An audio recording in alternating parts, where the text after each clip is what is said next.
Mbukeli njengamanje ke sibheke imiphumela ezemidlalo yempela sonto esiphuma kuyo. Siqaleke ngawo umqhudelwano wendebe yomhlaba yeFIFA esigabeni sabesifazane ngomgqibelo phela iSweden Mbukeli inqobe iAustralia ngamagoli 2-0 kubuya ke nendondo yethusi kulomqhudelwano. Ompetha bomqhudelwane kubeke iSpain eshaye elaseNgilandi ngegoli eqandeni kuwona lomqhudelwano obungesonto. Embangweni ke wesicoco se-DStv Premiership ngolwesihlanu iSuperSport United inqobe ngamagoli 3-0 ngesikhathi ibhekene neCape Town City kwase kuthi ke iRoyal AM yakhala ngaphansi ngamagoli 3-0 igadulisana neStellenbosch FC. Emidlalweni yangomgqibelo iPulukwane City nayo inqobe ngamagoli 3-0 ibhekene neCape Town Spurs kanti ke uphele ebambene ngeqanda amaqembu angomakhelwane KwaZulu-Natal amaZulu FC kanye neRichards Bay FC.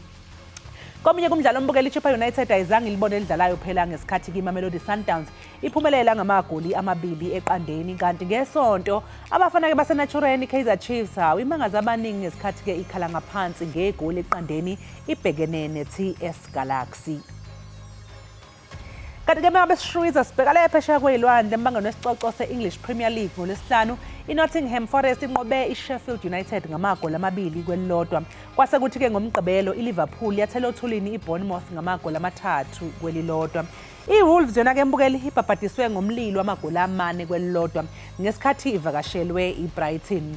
iFulham ngakolunye kuhla ngothi yona ilale ikhala phela ngemva kokuthi ishawe iBrentford ngamagoli 3-0 kwase kuthi iManchester United yakhala ngaphansi ngamagoli 2-0 ibhekene neSpurs. iManchester City yona yaguqisa iNewcastle United ngegoli elilodwa eqandeni. Ngesonto ke embangweni wasisicoco lesi se-English Premier League iAston Villa inqobe iEverton ngamagoli 4 eqandeni kwase kuthi iWest Ham yona yaphumelela ngamagoli 3-1 njengoba phela ibigadulisana neChelsea.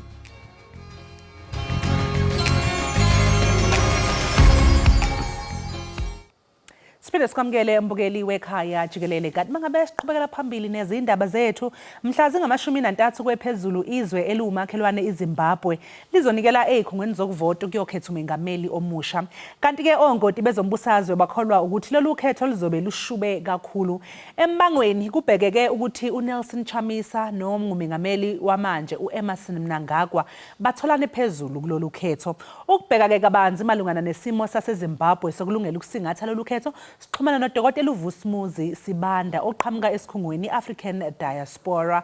Dr. Vusi Sibanda sikwamukele ekseni ekhaya Jikelele sibonga kakhulu ngokuthi ube nathi ohlelweni. Ngiyabonga angibingelele kuwe dadewethu ngiphinde ngibingele nabalaleli. Sibingelele nakuwe Dokotela. Yini esingayilindela okhethweni likazwelonke lwaseZimbabwe? Ukhetho lolu soluqalile ukuba nenkulumo ezinganhlanga ngoba siye sabona nalapha ku social media izithombe ezamaphoyisa abese kaqalile ukuvota kanti bekwaziwa ukuthi iphepha lokuvotela lokho kubizwa ngeballot paper belingakaze lihambe ukuyoprintwa ukusiwa kule machine ngoba bekuseseneyindaba ezithile ekade zisahambe enkantolo kanti bebesabhekelela ukuthi uma sokwenzeka lokho abe Zimbabwe Electoral Commission bekufanele ukuthi bazise abantu kanti njalo bekunesidingo sokuthi baphinde banikeze abantu iballot i-voters roll la kunamagama bonke abantu abavotayo kusenesikhathi kodwa lento ngathi igcine isisenzeka ngemva emalangeni akuleli viki esiphuma kulo kanti njalo kunokungasuthiseki ngendawo lapho okuzovotelwa khona ngoba kubukeka kunezinye eziningi njalo ezingekho kulawa maphepha ezingafakwanga ezingaziwayo nokuthi zivela kephi. Ngokunjalo sibona ngathi ukukhalaza kuthanda ukuba kuningi kanti nodlame luqalile abantu bayahlasela endaweni ezihlukeneyo kanti basaqhubeka bona abangenele kulolu khetho bekhankasa kodwa esikubonayo yikho lokho ukuthi ikhona iqembu leMDC lona eseliye lathi liyahoxa kulolu khetho MDC-T okuyilona iqembu lapho kwaphuma khona lo osewu-president we-CCC uChamisa. Manje ke iziphi izinto ezimqoka nje okufanele ukuthi sizibheke kulonyaka ke okhethweni laseZimbabwe ngoba nawo usho nje ukuthi udlame seliqalile sekunje okuyizinto vele ezihlezi zenzeka nje ke unyaka nonyaka. Yebo kuyizinto ezihlele zenzeka unyaka nonyaka kanti ke esikubonayo ikakhulukazi ngemva kokuthatha umbuso kwelaseNiger bekufanele ukuthi inkokheli zaseSADC kakhulukazi zilibhekisisa udaba lwaseZimbabwe ukuthi abantu beZimbabwe bahlala njalo bekhala ngokuthi ukhetho aluhambi ngendlela okufanele uhambe ngayo. Njalo kusho khona ukuthi sokungavele kwenzeke phela ngoba siye sabona nalapha ku social media ukuthi ukhona omunye walabo okade esazophikisa nakhona kungashiwongo singazi njalo mhlawumbe akulona iqiniso ngoba phela ku social media neindaba ezinye eziphuma kaziqinisekanga oseyimisela ukuthi alwisane nabanye abakhankasayo lapho aye empini nabo. Esingakusho ukuthi lolu khetho lolubukeke ngathi luzoba lukhetho olusezingeni elizomangaza kakhulu ngoba sibona ngathi abantu abazukuthatha belele phansi kumbe behleli bengenzi lutho uma nje kungaqhubeka lolu khetho bese kuphumelela umongameli weZANU-PF upresident Mnangagwa. Siye sabona lapha ngo2018 abantu bengena emgwaqweni bebhikisha kanti ke intsha eningi kwelaseZimbabwe ayiphathekile kahle ngoba kayinayo imisebenzi.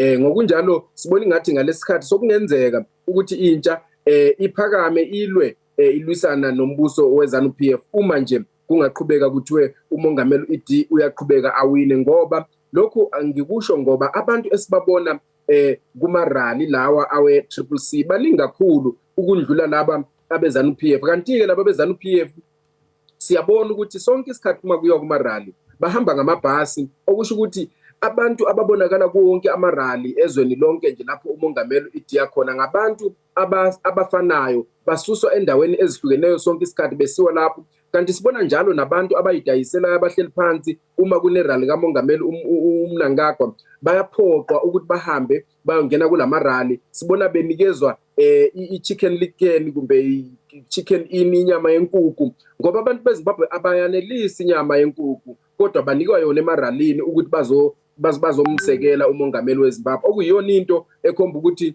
akanabo abalandeli abaningi umongameli mhlawumbe uthembe ibutho namaphoyisa nje kuphela. Bengisazobuza Dr. Sibanda ukuthi bunjani vele ubudlelwane phakathi kukaMengameli uEmmerson Mnangagwa kanjalo nebutho ngoba siyazi ukuthi naye wayengumkhuzi yingakho na indlela ke athola ngayo umbuso lapha eZimbabwe ukuthi angeke siyibonene mangakanani amathuba ukuthi mhlawumbe sibone omunye njengoba nawo buba ludaba lwaseNiger ukuthi mangakanani amathuba ukuthi sibone intsha njengoba adusho ke nawo ukuthi ngavukela umbuso uma ngabe kungenzeka ukuthi ukhetho liphinde lithathwe yiqembu likaEmmerson Mnangagwa. Esikwaziyo ukuthi umnumzana uMnangagwa uye washintsha abaphethe ibutho laba bangabaholi bebutho wasusa nalabo asebenzisane nabo ngesikhathi ibutho limsiza ukuthatha umbuso. Kuye kwasala nje kuphela uGeneral Valerio lo osewuyena othethe indawo kaChiwenga lo osewu-deputy president okusho khona ukuthi mabesho ke ihlebeza liyasho ukuthi yena ke uValerio naye uMnangagwa bazalwa ndawonye laba bantu bangumndeni kahlehle ngoba basuka emndenini owodwa okusho khona ukuthi mhlawumbe ke ngeke kube lula ke ukuthi ibutho livukelane naye ngoba bonke laba abaphethe lapho kuyibutho amaphoyisa nezasemajele ngabantu nakuyi-CIO ngabantu abakhethwe uye uMnangagwa aqeda ukubafaka esusa labo akade bevele bekhona ukwenzela ukuthi aqiniseke ukuthi umbuso wakhe awukho engozini. Uma kungenzeka mhlawumbe ukuthi kube khona ukuvukela lokho sokungenzeka kusuka kulaba nje abaphansi abalibutho abayibona bagijima phansi kanti mhlawumbe kusuka ebantwini kaza abantu nje abengebona abalibutho ngoba siyazi ukuthi uma kungenzeka lokho phela kakhulukazi siyazi ukuthi bona laba abaphethe ibutho akubona abayempini ukuthi bayolwa yila amasosha nje ayiwona lwayo okusho khona ukuthi uma bona bengadabulile nabo bangavele bacabanga ukuthi abasafuni ukulandela abaholi babo kusho ukuthi ngempela umnumzana upresident Mnangagwa angazithola senkingeni enkulu kakhulu kodwa ke lokho sokuze ngokuthi laba ababaholayo basebenzisa amandla anganani ukuthi baqiniseke ukuthi ibutho liyaqhubeka lilandela ukuhola kwabo. Engabe linjani ke noma iliphi iqhaza libanjwe iSADC eqinisekiseni ukuthi lolu khetho luba free luba fair futhi ke alubi inadlame kanti futhi nje ke njengoba sekusele insuku ezimbili ke ukuthi ke kubanjwe lolu khetho ingabe ungathi selikulungele izwe li ready? Well, ngingeke ngisho ukuthi izwe likulungele kodwa ngingasho ukuthi abantu bonke balibhekile lolu khetho kodwa njengoba sisizwa bona phela bethi bafakile zonke izinto endaweni kusho ukuthi ukhetho kufanele lwenzeke ngoba besisazi ukuthi ukhetho ngeke lwenzeke ngoba iballot ayikazi printwe ngesikhathi lesesibhalwe kwi-Electoral Act ukuthi liqhubeke kanti ke uma singabheka iSADC empeleni kusho ukuthi iSADC akufanele ukuthi sikhulume ngayo ukuthi yona imikuphi ngoba iSADC into nje engenamsebenzi engaziwayo nokuthi isebenzani kuyayifanela nje no-AU abantu nje abahlala phansi baphuza ikofi bakhulume ngokuthi bagqilaza abantu bangakanani abanayo indaba nabantu ukuthi abantu bayakhalaza abantu bahlukumezekile ngoba uma singabheka indaba yeSADC okusho ukuthi sibheke amazwe anjengo South Africa no Botswana no Zambia no DRC no Mozambique ikakhulukazi ke mase sibheke izwe lase South Africa neBotswana neNamibia ngamazwe anabantu baseZimbabwe abaningi kakhulu ababalekela iZimbabwe besiza kulamazwe ngoba iZimbabwe ayikho esimeni esihle ngokwezepolitiki nezomnotho kodwa uma behleli phansi abaluphakamisi balukhulume lolu daba bathula bakhulume nje ngezinye izinto abakwazi ukuthi basho bamgxeke umongameli weZimbabwe ukuthi kanti kungenxa yani abantu bakho bebaleka ezweni lakho ngokunjalo siyazi ukuthi iSADC kuze kube namanje ithulele nje alukho ulutho olu10 elukhulumayo sibone nje uHakachilema lo uHH owase Zambia ethi ufake umuntu athemba kulabo bokhetha ukuthi uzosebenza kahle kodwa asibone ukuthi umuntu oyedwa kukhona ukuthena ngakwenza ngaphandle ukuthi iSADC ikhulume ngezwe elilodwa iSADC akuyona into esingayithemba lena ayithembakali ayisebenzela abantu baseAfrika ayikazi basiza abantu baseZimbabwe iminyaka isingama23 abantu beZimbabwe bekhala ngokhetho nokushaya nokubulawa kodwa ayikaze yenze lutho nje siyazi ke ukuthi umbango uphakathi kweZANU-PF kanye neqembu likaChamisa ke iCitizens Coalition for Change engabe ke masingabeka nje eceleni ke ukuthi iqembu likaEmmerson Mnangagwa lihlezi lisolwa ngokuthi liye libe nokukhwabanisa amavoti ukube bekuthwala lokhetho luba free and fair luhamba ngendlela ubungathona iliphi iqembu esingalindele ukuthi lizomhlanganiso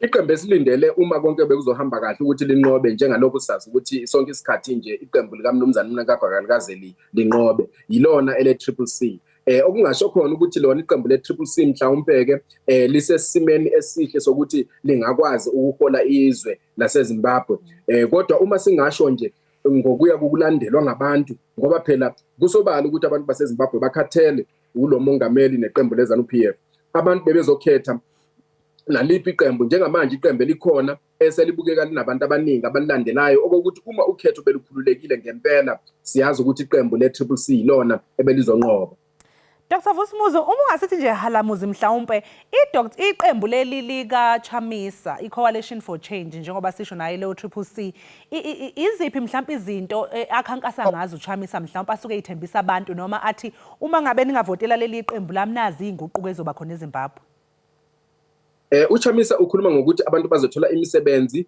ukuthi ezikolweni abantu abazokukhokha imali yesikolo bazofunda nje bazofundaze I mean lokho esithi i-zero fees uphinde njalo kube yilokho ukuthi njalo kuyabhekela uthi yena ngaphandle kwemigwaqo ukukhwabanisa akuze kuba khona kuhulumeni kanti njalo ibutho lizohlonitshwa lingasetshenziswa njengebutho lomuntu kodwa elezwe lonke laseZimbabwe kanti njalo uthi yena kuzobonakala ukuthi lapha kuhulumeni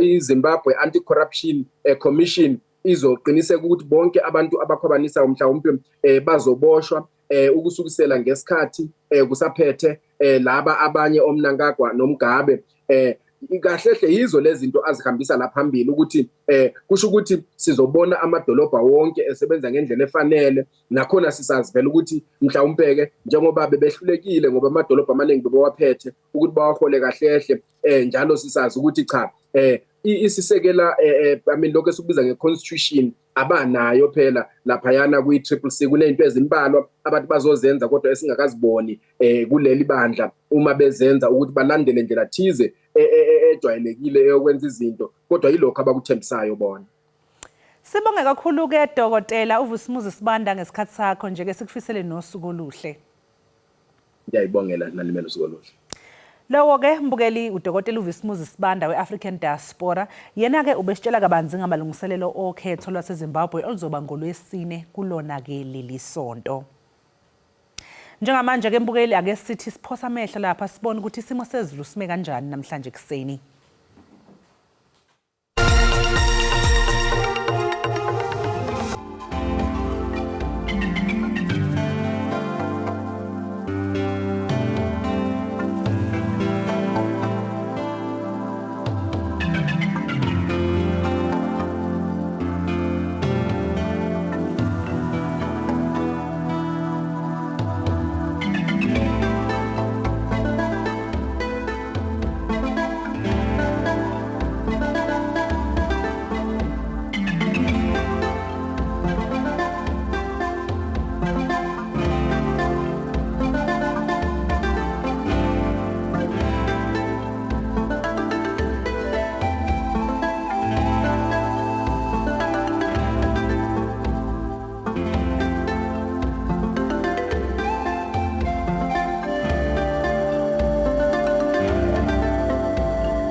Salisha salivala ke ihora lokuqala savele saliminyanye webo sisi ngiyezwa ke kuthiwa hayi cha nithanisayizwa kahle le eyokuthi enibizwe ngosqueezer senifuna nje kuthiwe kini sithandwa senhliziyo kaBhuti hayi ngoba kuyilegend makhona kukhona nani la mhlawumbe nawe abakubiza khona ngosqueezer noma ngihlukane na hayi lutho mntaka baba liphumile ikhwezi bathethe ubumnyama kwavela ukhanya Sinkubo ke Ekhaya Jikelele siza kuwe ngqo kumagumbi ethu osasazo apha eAuckland Park estudio lapha kaloku bukeli uyoqonda ikhumbule kaloku into yokubana ikhaya likhaya ngothando imfudumalo nenzondelelo sinjalo Ekhaya Jikelele siyaqinisekisa into yokubana nakubeni sikuphakela indaba nje kodwa siyaqiniseka into yokubana uchalichwane kokumbukeli masizitshaye siqhuma ezanamhlanje.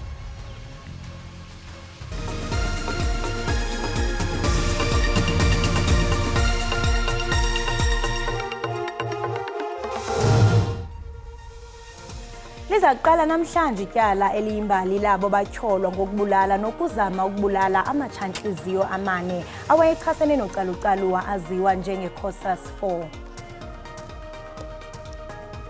Umengameli uCyril Ramaphosa uthi njengeNingizimu Afrika bayasaseka isiphakamiso esihlongozwayo sokuthi kwengezwe isibalo samazwe ayingxenye yenhlangano iBRICS.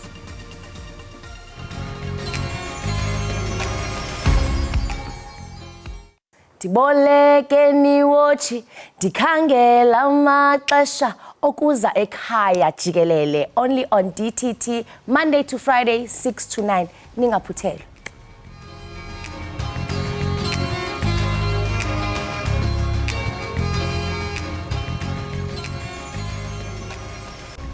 Namhlanje kuza kuqala ityala eliyimbali labo batyholwa ngokubulala nokuzama ukubulala amatshantliziyo amane awayechasene nocalucalulo awaziwa njenge-Cosas 4. Ityala eliyimbali liza kuqalisa kwinkundla ephakamileyo yaseRhawutini namhlanje. uChristian Silbert Rorich kunye noTlomedi Ephraim Mfalapitsa babekwa izityholo zolwaphulo-mthetho olujolise eluntwini malunga nokubulala kunye nokuzama ukubulala amatshantliziyo amane awayechasene nocalucalulo awaziwa ngokuba yiCosas 4 ngo-1982. Kokokuqala nqa ukuba kuxoxwa amatyala amazwe ngamazwe malunga nolwaphulo-mthetho olujoliswe eluntwini localucalulo kwinkundla yaseMzantsi Afrika.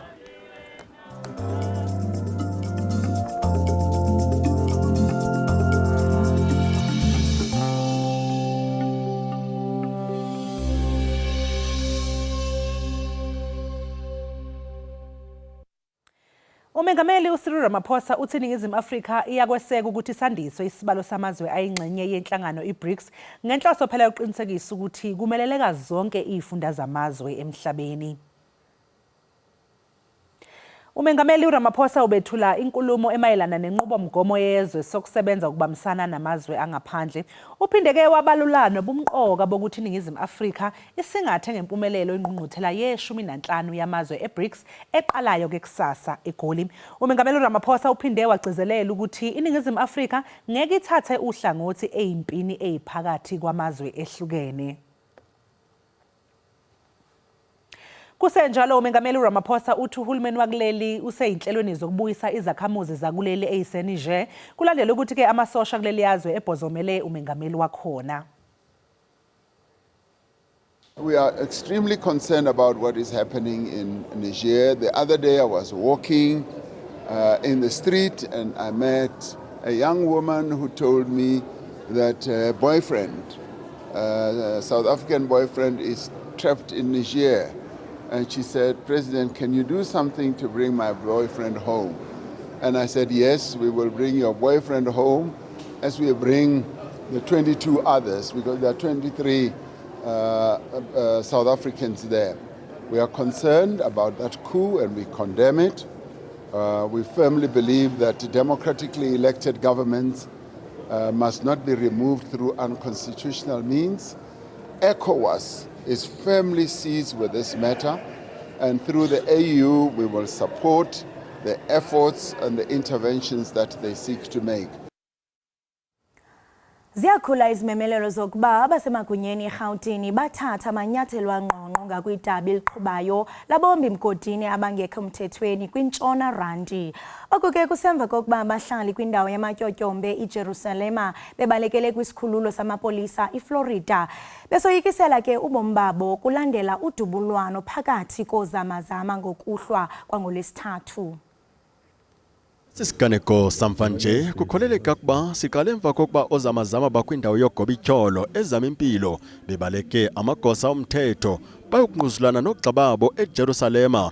Abasemagunyeni bathi aba basezama impilo bebezama ukuxhuzula imikhala kwisiqubu sozamazama saseJerusalema.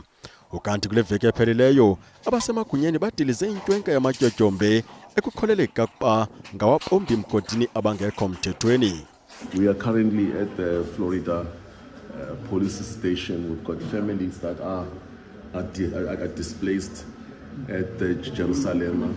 They are running away from the Zamazama. So we're here now at the Florida police station. As you can see, they're all here. All here. They are all here. So there's going to be some operations tonight, and people are running away from the areas where they are staying in. Ubuncikane ngabasetyhini abangama40 kuquka nabantwana abashiye indawo yabo yamatyotyombe eJerusalema babalekela kwisikhululo samapolisa eFlorida ngethuba ozamazama ebebexhobe beme ngamazinyo beqhumisa irhuluwa betshintshiselana ngembumbulu.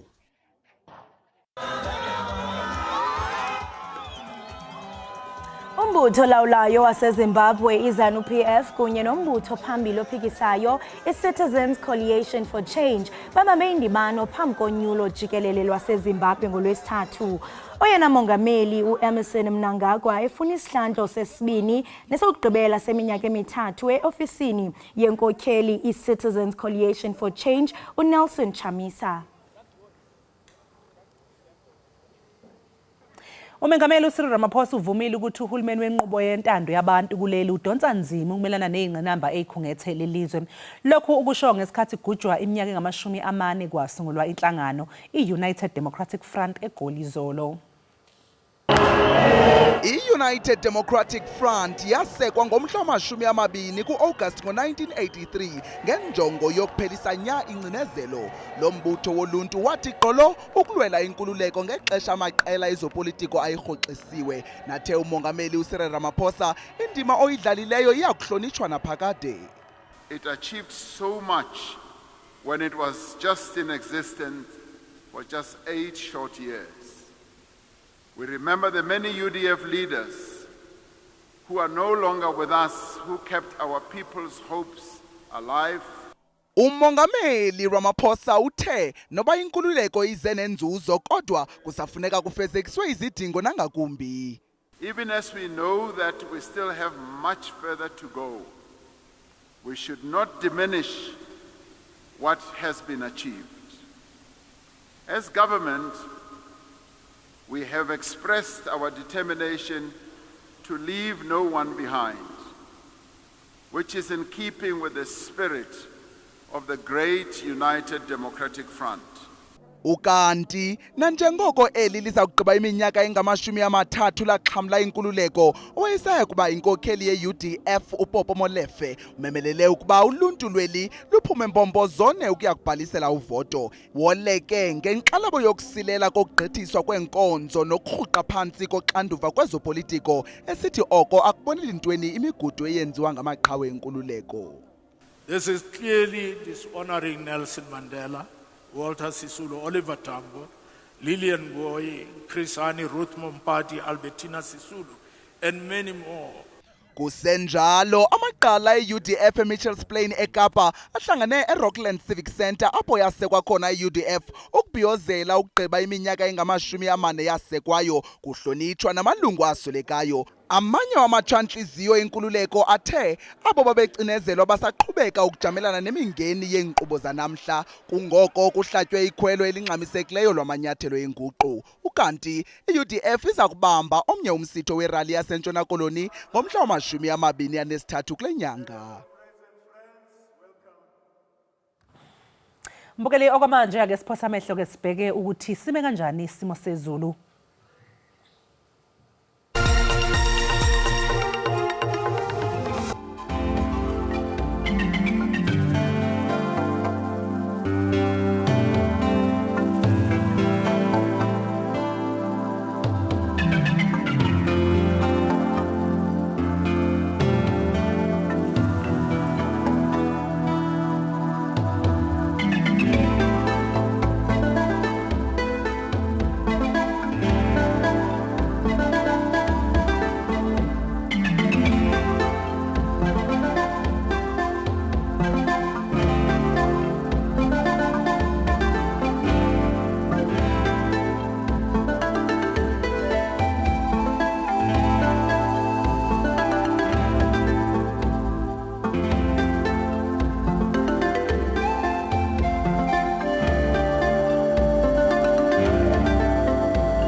Siphinde sikwamkele mbukeli njengenhlala yenza apha ekhaya niyayazi kaloku ukuba asiniphakeli kuphela indaba eziphala phambili kweli kodwa sikwaqaqambisa namashishini asakhasayo kanti ke namhlanje kwizindlu zethu zosasazo sindwendwele nguNeo Mashitwa ongumsunguli wenkampani yempahla iNeo Deluxe. Neo, masikubulise sikwamkele enkqubeni yethu ekhaya Jikelele. Ngiright wena siswami. Siyaphila nathi.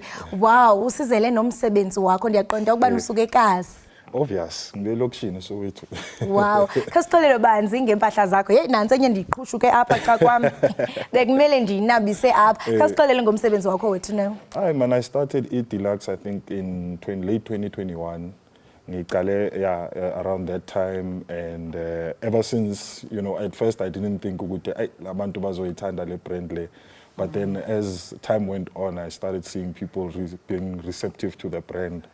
And ever since, it's been doing very well, yabo. So I've been pushing ever since. Wow. Yeah. And how is the reception? Because I can imagine mhlambe xa usuka eKasi kuba khona ezazinto ukubana kube khona abantu who will look down on your brand, abanye bangasupporti. How is the reception like?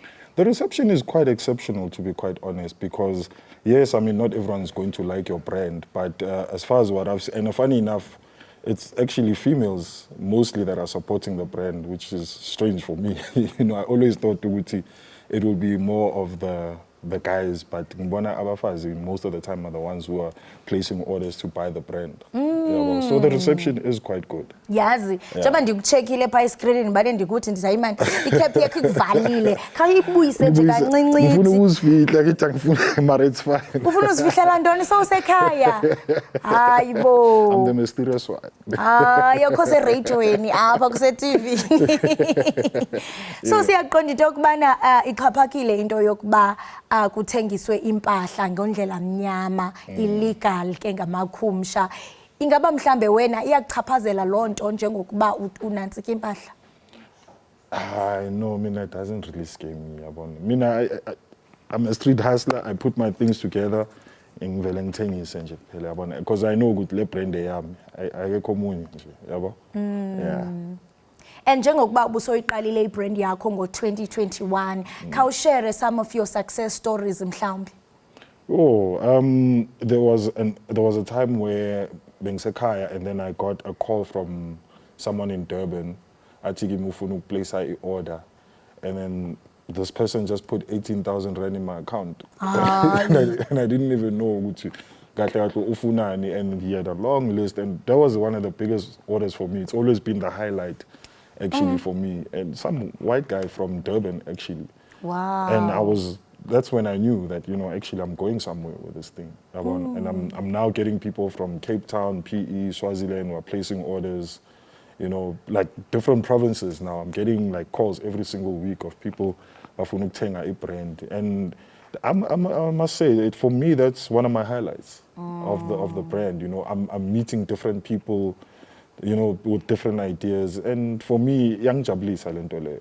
Amazing. Yeah. And siyaqonda ubana njengoba usitsho into yokubana you getting clients coast to coast, Swaziland, you name it. And yahalela ukwazi into yokubana zeziphi mhlawumbe i-marketing strategies osebenzisayo, because siyaqonda ubana akukho lula ukuqhuba ishishini. You always have to convince ubaxelela abantu ngendlela ibrand yakho egreat ngakhona. What are some of the marketing strategies othi wena uyasebenzisa ziye zabalikhubalo in your journey? Look, I mean, I think in this generation, we're blessed to have social media. Social media is very powerful, and for Ibrandam to actually reach its heights right now, there's always been Instagram.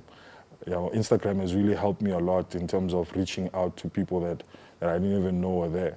Yeah, like your Facebook, Instagram, and WhatsApp, basically. So I must say, social media is a very powerful platform and a powerful tool in order for your marketing, you know. Word of mouth as well, because I need to as a location abantu, when somebody's wearing your brand, abanye bayakhuluma, hey, uyithola phi? Hey, khona umuntu bathu Neo Nash, ngicela ukukhuluma naye, uye umuntu ebona into eso. Word of mouth, social media, that's the best powerful platform. basically for the brand. Yeah. Wow.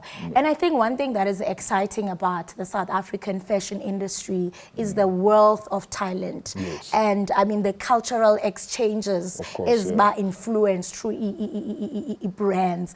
And then funa ukuza kule eyakho because ndiyakhala into yobana ndibabonise nababukeli pha ekhaya esiskipha. What is the whole inspiration behind ibrand yakho? Because ndiyabona nakulo mbhalo lo inxibileyo ibhaliwe ithi never trust the living. I'm like, Aibo, I'm the living, I'm right. And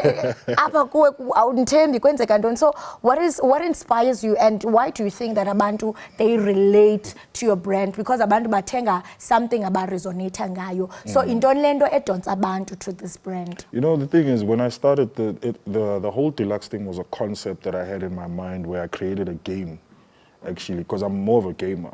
So a friend of mine was like, no man, Yazin, you can actually put your story on t-shirts. You know, so the concept of these are different characters. You see, this is the fallen king, you have Army of the Fallen. So never trust the living actually comes from, it's up to you how you want to interpret it, because abanye abantu, they feel that, you know, I'd rather trust the dead than the living. Because the dead can't do anything to you, but the living can. That's why